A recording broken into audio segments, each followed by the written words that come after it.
This is the movement of the sun and its light at different times of the year, seen on Earth on the equidistant simultaneous map. The same could be represented in reality with an experiment using light projected onto a map of the world through a type of dome that refracts and reflects light back to Earth. Day and night are created in different parts of the map, just as happens in reality. And the light could also be at the same time on the shore of Antarctica or what is known as the South Pole, which would be the midnight sun in that area, while in other parts of the world it would be day or night at the same time. It should also be noted that there is currently no real complete map of the Earth, as there are no images of the entire Earth seen from above.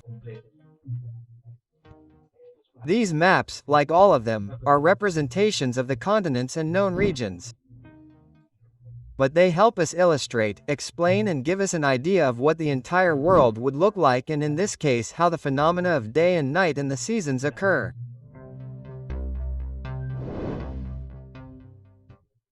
Most of the time, when talking about the non-spherical Earth model, the sun is described as if it were a simple, large, bright physical object moving above and around the world, which should comply with the characteristics of any other physical object when observed.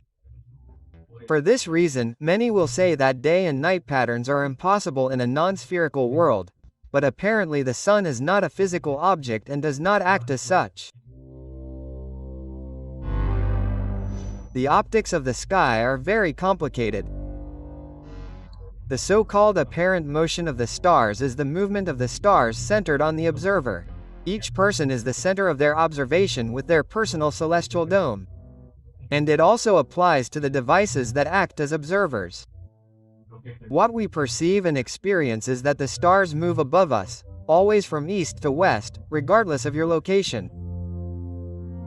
It can be seen as a phenomenological perspective that is also used for astronomical observation or navigation, as well as in astrology. That is why we cannot triangulate the sun. Each person has their own personal sun, and the same happens with the other stars.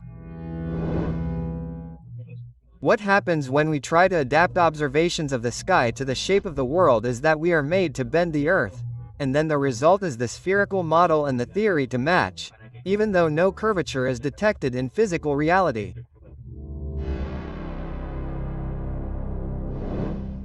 The issue of the sun, the moon, and the stars may be electromagnetic energy, a projection from another source, or something more complex and unknown in the reality that we perceive. The fact is that we do not really know what the sun is or how it works, and it is surely not what official science has told us. If you believe that we live on a globe because of the way the stars are seen and move in the sky, then you are dismissing dozens of compelling evidence that demonstrates the contrary. Tee-ha-ta.